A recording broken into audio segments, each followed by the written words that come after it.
మనం ఈరోజు హెచ్టిఎంఎల్ అనే ప్రోగ్రామింగ్ లాంగ్వేజ్ గురించి తెలుసుకుందాము.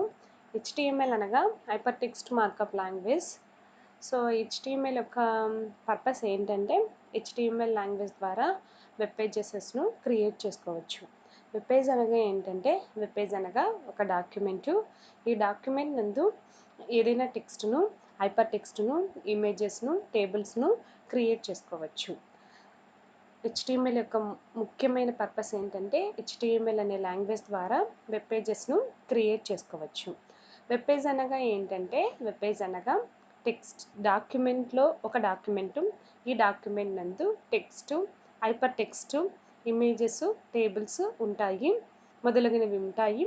హియర్ హైపర్ టెక్స్ట్ అనగా ఏదైనా ఒక టెక్స్ట్ని క్లిక్ చేస్తే వేరే టెక్స్ట్ ఓపెన్ అయితే దాన్ని హైపర్ టెక్స్ట్ అంటారు. సో హెచ్టిఎంఎల్ లాంగ్వేజ్ వలన వెబ్ పేజెస్ క్రియేట్ అవుతాయి. సో మనం ఈరోజు ఒక హెచ్టిఎంఎల్ ప్రోగ్రామ్ను ఏ విధంగా ఏ విధంగా క్రియేట్ చేయాలో తెలుసుకుందాం. సో హెచ్టిఎంఎల్ ప్రోగ్రామ్స్ను రాసుకోవడం కోసం మొబైల్లో అయితే హెచ్టిఎంఎల్ ఎడిటర్ అనే సాఫ్ట్వేర్ను డౌన్లోడ్ చేసుకోనవలను. హెచ్టిఎంఎల్ ఎడిటర్ అనే సాఫ్ట్వేర్ ద్వారా మనము హెచ్టిఎంఎల్ ప్రోగ్రామ్స్ను మొబైల్లో చేస్తాం. అలాగే హెచ్టిఎంఎల్ ప్రోగ్రామ్స్ను సిస్టంలో కానీ ల్యాప్టాప్లో కానీ చేసేదానికోసం మనం ఇక్కడ నోట్ ప్యాడ్ యూజ్ చేస్తాం. సో నోట్ ప్యాడ్ అన్ని సిస్టమ్స్లలో ఉంటుంది. నోట్ ప్యాడ్ ఓపెన్ చేయాలంటే సెర్చ్ బాక్స్లోకి వెళ్ళి లేకపోతే స్టార్ట్లోకి వెళ్ళి నోట్ ప్యాడ్ అని టైప్ చేస్తే నోట్ ప్యాడ్ మనకు కనపడుతుంది.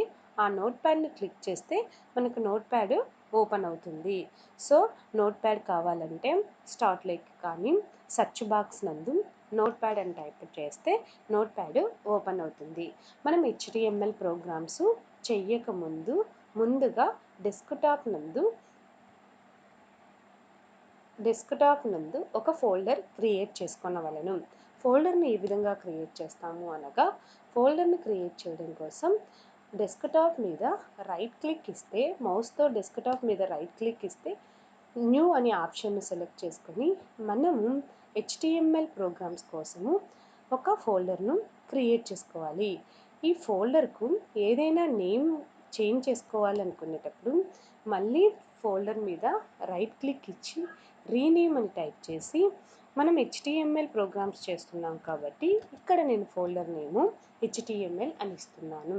హెచ్టిఎంఎల్ కాకోకుండా ఫోల్డర్ నేమ్ను ఏ నేమ్తో అయినా ఇవ్వచ్చు.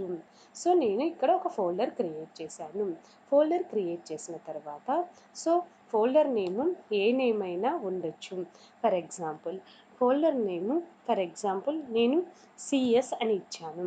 ఓకేనా, ఫోల్డర్ నేము ఏ నేమ్తో అయినా ఉండొచ్చు. So next note pad open చేసి నేను ప్రోగ్రామ్స్ రాస్తున్నాను. సో ప్రోగ్రామ్స్ రాయాలంటే హెచ్టిఎంఎల్ ప్రోగ్రాంలో హెచ్టిఎంఎల్ అనే ట్యాగ్ ఉంటుంది. హెచ్టిఎంఎల్ ట్యాగ్ అనగా angular bracket HTML angular bracket. ఓకేనా, దీన్ని స్టార్టింగ్ ట్యాగ్ అంటారు. సో యాంగులర్ బ్రాకెట్స్ అంటే less than greater than angular brackets అంటారు. దీన్ని స్టార్టింగ్ ట్యాగ్ అంటారు. సో హెచ్టిఎంఎల్ ట్యాగ్కు ఎండింగ్ ట్యాగ్ కూడా ఉంటుంది. ఎండింగ్ ట్యాగ్ అనగా కీబోర్డ్లో యాంగులర్ బ్రాకెట్స్ పక్కన అంటే గ్రేటర్ దాన్ సింబల్ ప్రక్కన ఉన్న స్లాష్ను ఎంటర్ చేసి హెచ్టిఎంఎల్ అని టైప్ చేస్తే అది ఎండింగ్ ట్యాగ్ అవుతుంది. ఓకేనా, సో ఈ హెచ్టిఎంఎల్ను స్టార్టింగ్ ట్యాగ్ అంటారు, /HTMLను ఎండింగ్ ట్యాగ్ అంటాము. సో మనము కోడ్ అంతా ఈ ట్యాగ్స్ మధ్యనే హెచ్టిఎంఎల్ అనే స్టార్టింగ్ ట్యాగ్ మధ్యలో /HTML అనే ఎండింగ్ ట్యాగ్ మధ్యలోనే మనం కోడింగ్ అంతా రాస్తాము. సో హెచ్టిఎంఎల్లో 2 సెక్షన్స్ ఉంటాయి. ఒకటి ఏంటంటే హెడ్, ఇంకొక సెక్షన్ ఏమంటారు అంటే /head. ఓకేనా, 2 సెక్షన్స్ ఉంటాయి. తర్వాత బాడీ అని 2 సెక్షన్స్ ఉంటాయి. సో హెచ్టిఎంఎల్లో 2 సెక్షన్స్ ఉంటాయి. ఒకటి హెడ్ సెక్షను, రెండోది బాడీ సెక్షను. ఈ రెండు సెక్షన్స్ హెచ్టిఎంఎల్ ప్రోగ్రామ్కు కంపల్సరీ. హెచ్టిఎంఎల్ స్టార్టింగ్ ట్యాగ్కు హెచ్టిఎంఎల్ ఎండింగ్ ట్యాగ్ మధ్యలో 2 సెక్షన్స్ను ఇండికేట్ చేయాలి. ఒకటి హెడ్ సెక్షను, రెండోది బాడీ సెక్షను. హెడ్ సెక్షన్లో హెడ్ అనేది స్టార్టింగ్ ట్యాగ్, స్లాష్ హెడ్ అనేది ఎండింగ్ ట్యాగ్. బాడీ ట్యాగ్ అనేది స్టార్టింగ్ ట్యాగ్, స్లాష్ బాడీ అనేది ఎండింగ్ ట్యాగ్. హెడ్ సెక్షన్ తర్వాతనే బాడీ సెక్షన్ను రాయవలను. హెడ్ సెక్షన్ను, బాడీ సెక్షన్ను ఈ హెచ్టిఎంఎల్ అనే ట్యాగ్ లోపల, అంటే హెచ్టిఎంఎల్ అనే స్టార్టింగ్ ట్యాగ్ నందు హెచ్టిఎంఎల్ అనే ఎండింగ్ ట్యాగ్ మధ్యలో రాయవలను. నెక్స్ట్ హెడ్ ట్యాగ్ యొక్క పర్పస్ ఏంటంటే, హెడ్ ట్యాగ్ ద్వారా హెచ్టిఎంఎల్ వెబ్ పేజెస్కు, మనం క్రియేట్ చేసిన వెబ్ పేజ్కు ఏమైనా టైటిల్ ఇవ్వాలి అనుకునేటప్పుడు మనం హెడ్ సెక్షన్ ద్వారా ఇవ్వచ్చు. అంటే వెబ్ పేజ్కు ఏమైనా టైటిల్ ఇవ్వడం కోసం మనం హెడ్ సెక్షన్ను యూజ్ చేస్తాము. సో వెబ్ పేజ్కి టైటిల్ ఇవ్వాలంటే మరలా హెడ్ సెక్షన్ లోపల, అంటే హెడ్ సెక్షన్ యొక్క స్టార్టింగ్ ట్యాగు, హెడ్ సెక్షన్ యొక్క ఎండింగ్ ట్యాగ్ మధ్యలో టైటిల్ అనే ట్యాగ్ను యూజ్ చేయవలను. టైటిలు అలాగే స్లాష్ టైటిలు, ఓకేనా. సో ఈ 2 ట్యాగ్స్ను యూజ్ చేయవలను. So title slash title. So దీని ద్వారా మనం ఏదైనా వెబ్ పేజ్కు టైటిలు ఇవ్వవలను, ఓకేనా. సో నేను ఏదైనా ఇది ఫస్ట్ హెచ్టిఎంఎల్ ప్రోగ్రామ్, సో నేను ఫస్ట్ అనే టైటిల్ ఇచ్చాను, ఓకేనా. హెడ్ సెక్షన్ ఎందుకు, హెడ్ సెక్షన్ ద్వారా వెబ్ పేజ్కు టైటిల్ని ఇవ్వచ్చు. వెబ్ పేజ్కు టైటిల్ని ఇవ్వడం కోసం టైటిల్ ట్యాగ్ను యూజ్ చేస్తాము. టైటిల్ ట్యాగ్ను ఎక్కడ ఇస్తాము అంటే, హెడ్ యొక్క స్టార్టింగ్ ట్యాగు, స్లాష్ హెడ్ అంటే ఎండింగ్ ట్యాగ్ మధ్యలో టైటిల్ అనే స్టార్టింగ్ ట్యాగ్కు, స్లాష్ టైటిల్ అనే టైటిల్ ఎండింగ్ ట్యాగ్ మధ్యలో వెబ్ పేజీ యొక్క టైటిల్ను ఇస్తాము. సో ఇది హెడ్ సెక్షన్ యొక్క ముఖ్యమైన విధి. What is the head section యొక్క ముఖ్యమైన విధి ఏంటంటే, వెబ్ పేజీ యొక్క టైటిల్ ఇవ్వడం. Next body tag. Body tag యొక్క ముఖ్యమైన పర్పస్ ఏంటంటే, ఆ బాడీ ట్యాగ్ ద్వారా మనము వెబ్ పేజ్లో ఏదైనా డేటాను ఇన్సర్ట్ చేయవచ్చు. So for example, this is first HTML programme అని మనం ఏదైనా డేటా ఇవ్వాలనుకునేటప్పుడు బాడీ ట్యాగ్ నందు ఇస్తాము.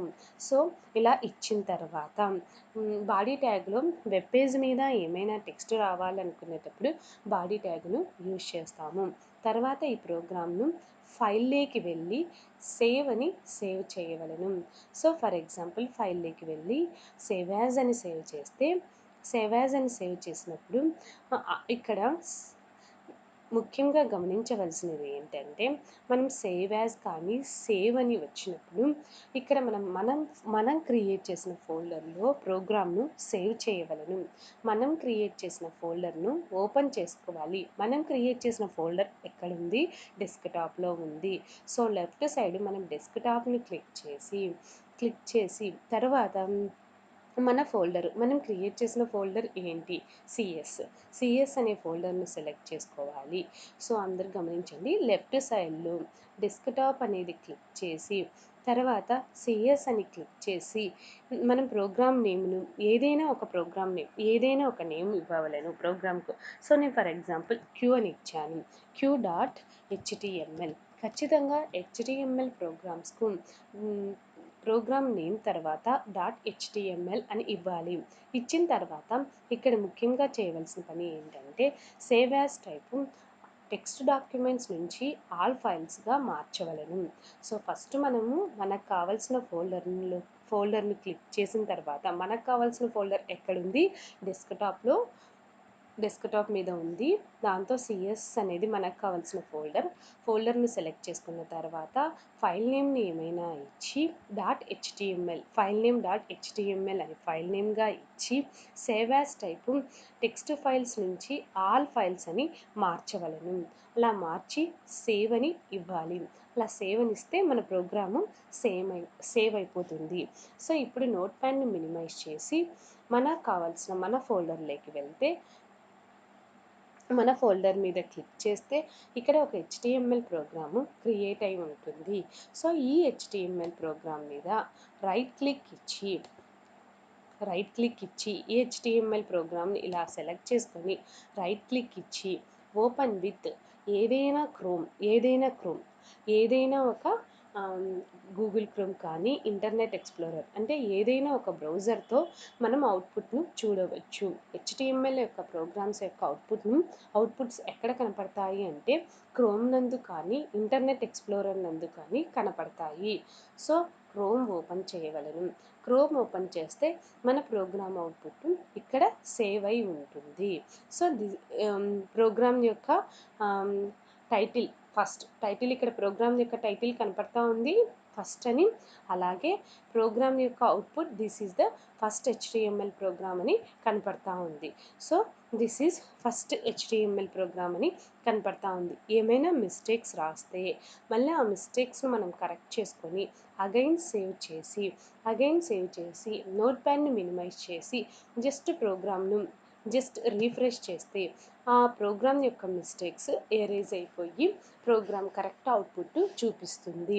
సో, ఇది సింపుల్‌గా హెచ్‌టీఎంఎల్ ప్రోగ్రామ్‌ను క్రియేట్ చేసుకునే విధానం. మనం క్రియేట్ చేసుకున్న హెచ్‌టీఎంఎల్ ప్రోగ్రామ్‌కు ఏమైనా బ్యాక్‌గ్రౌండ్‌లో కలర్ రావాలనుకున్నటప్పుడు బీజీ కలర్ అనే అట్రిబ్యూట్ యూజ్ చేస్తాము. BG colour equal to for example BG colour means background colour. So, BG colour అనే అట్రిబ్యూట్ యూజ్ చేసి మనం హెచ్‌టీఎంఎల్ ప్రోగ్రామ్‌కు బ్యాక్‌గ్రౌండ్ కలర్‌ను సెట్ చేయవచ్చు. ఫర్ ఎగ్జాంపుల్ నేను బ్యాక్‌గ్రౌండ్ కలరు గ్రీన్ అని సెట్ చేశాను. సో, ఇప్పుడు అగైన్ ప్రోగ్రామ్‌ను సేవ్ చేసి బీజీ కలర్ అనే అట్రిబ్యూట్ ద్వారా బ్యాక్‌గ్రౌండ్ కలర్‌ను చేంజ్ చేయవచ్చు. BG colour equal to green అని బాడీ ట్యాగ్‌లో మెన్షన్ చేసిన తర్వాత ప్రోగ్రామ్‌ను సేవ్ చేసి నోట్‌ప్యాడ్‌ని మినిమైజ్ చేసి ప్రోగ్రామ్‌ని రిఫ్రెష్ చేస్తే సో, బ్యాక్‌గ్రౌండ్ కలర్ చేంజ్ అయ్యి ఉంది. సో, బ్యాక్‌గ్రౌండ్ కలర్ చేంజ్ కావడానికి సింటాక్స్ బీజీ కలర్. అలాగే టెక్స్ట్ లెఫ్ట్ సైడ్ డిస్‌ప్లే అయిన టెక్స్ట్ సెంటర్‌లో డిస్‌ప్లే కావాలనుకునేటప్పుడు మనం సెంటర్ అనే ఒక ట్యాగ్‌ను యూజ్ చేయాలి. లేకపోతే బాడీ ట్యాగ్‌లో అలైన్ ఈక్వల్ టు సెంటర్ అని ఇస్తే సెంటర్ అని ఇచ్చి సేవ్ చేస్తే టెక్స్ట్ సో సెంటర్లో డిస్ప్లే అయిపోతుంది. టెక్స్ట్ సెంటర్లో డిస్ప్లే కావాలనడం కోసం అలైన్ ఈక్వల్ టు సెంటర్ అని ఇవ్వాలి. లేకపోతే సెంటర్ బదులు రైట్ అని ఇస్తే టెక్స్ట్ రైట్ సైడ్ డిస్ప్లే అయిపోతుంది. సో, మనము అలైన్ ఈక్వల్ టు రైట్ అని ఇచ్చి సో టెక్స్ట్ రైట్ సైడ్లో డిస్ప్లే అయ్యింది. టెక్స్ట్ లెఫ్ట్ సైడ్లో కానీ రైట్ సైడ్లో కానీ డిస్ప్లే కావాలనుకునేటప్పుడు మనము అలైన్స్ మార్చవలెను. ఇప్పుడు టెక్స్ట్ అలైన్ సెంటర్ అని ఇస్తే టెక్స్ట్ రైట్ సైడ్లో కానీ లెఫ్ట్ సైడ్లో కానీ కావాలనుకునేటప్పుడు అలైన్ సెంటర్ లేకుంటే లెఫ్ట్లో డిస్ప్లే కావాలనేటప్పుడు అలైన్ అనేది లెఫ్ట్ ఇవ్వాలి. రైట్లో డిస్ప్లే కావాలనేటప్పుడు అలైన్ ఈక్వల్ టు రైట్ అని ఇవ్వాలి. అలైన్ అట్రిబ్యూట్‌ను ఏ ట్యాగ్‌లో అయినా యూజ్ చేయవచ్చు. ఓకేనా? సో, అలాగే టెక్స్ట్ యొక్క విడ్త్‌ని ఇంక్రీజ్ చేయాలనుకునేటప్పుడు విడ్త్ ఈక్వల్ టు 20 పిక్సెల్ అని ఇస్తే విడ్త్ ఈక్వల్ టు 20 పిక్సెల్ అని ఇచ్చినప్పుడు టెక్స్ట్ యొక్క విడ్త్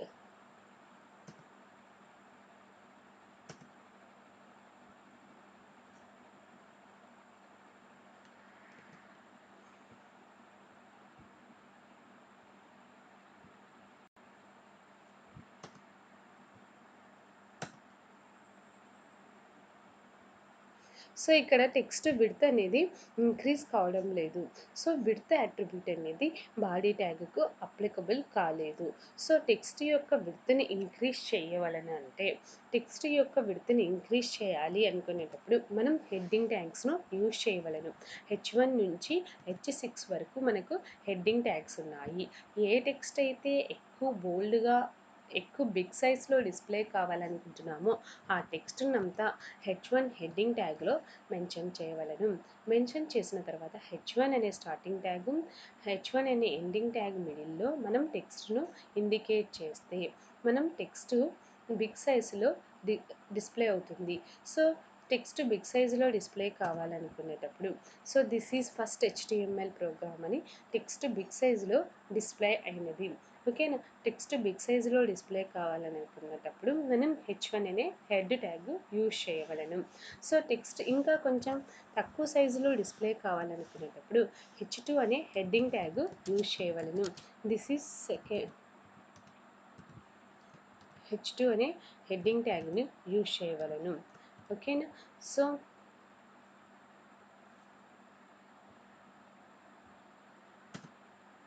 సో టెక్స్ట్ ఇంకో కొంచెం స్మాల్ సైజులో డిస్ప్లే అవుతుంది. సో టెక్స్టులు ఎక్కువ సైజు నుంచి చాలా తక్కువ సైజులో డిస్ప్లే కావాలనుకునేటప్పుడు H6 అనే హెడ్డింగ్ ట్యాగ్ని యూజ్ చేయవలెను. H6 అనే heading tag.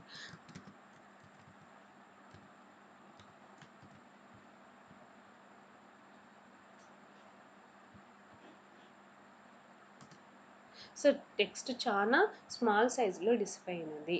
Heading tags H1 నుంచి H6 అనే హెడ్డింగ్ ట్యాగ్స్ ఉన్నాయి. ఓకేనా.